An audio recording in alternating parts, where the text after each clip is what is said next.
So I'm going to take the gum out of my mouth and I'm just going to stick it on right here. See how the door is locked? Yeah. The keys are locked in the car, and this is going to unlock your car so easily. So this is the process. I know people lose their keys in the cars and they lock it in. You're never going to have to call your insurance companies again. So I have 2 C batteries, and what I'm doing here is I'm going to create a supercharger to open up and pop this open. What? So you don't want both positive ends on one side. You want to alternate it. And now I'm just going to use a rubber band and close these together so they're really tight, right? This is the first step, right? Pay attention closely. So now what we're going to do is we're going to take the iPhone charger. Everyone has an iPhone charger or a cable like this in their home. And the whole point of this is that you can use stuff in your house. If you lock your keys, you can run back in and just get it, no problem. So what I'm going to do is you want to create a point of contact from this end onto both ends here. Make sure you don't want it to be on the left side or the right side. It has to be touching both. So now that I have it touching both, I have electrical tape, and I'm just going to tape this piece onto here so that it stays put. So I cut a piece of electrical tape off. You want to use electrical tape preferably, but because that is what helps conduct it. But if you don't, my buddy just used this to unlock his car, and he actually just used blue painter's tape, and it worked fine. But electrical tape is preferred. I have it in my house. So look at this. I'm just going to tape this on here, right? Remember, maintaining that point of contact between the positive and negative ends of the battery.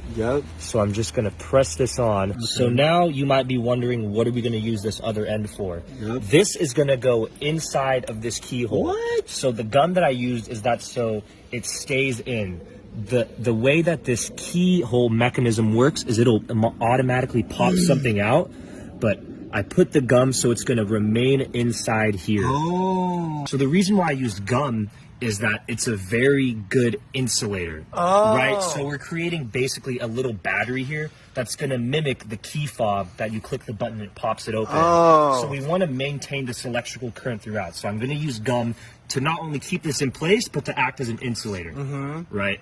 So now that this is in, we want to create basically a catalyst that's going to send an electric charge from this battery into here, and it's going to pop this open. So all you need is a lighter of any type. When my mom did this, she even just used a gas station lighter, but this is what I had in my house. Like I said, the whole point is that you can do this with items inside of your household.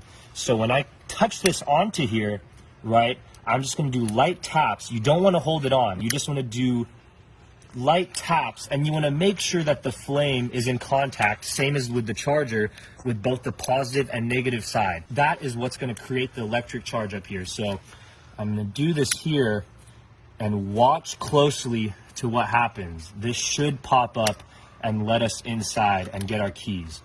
So it might take a couple tries. I might even hold it on for longer for this one. But if you hold it right, see that? Oh my God, it worked! It popped up and we're in. Look at that.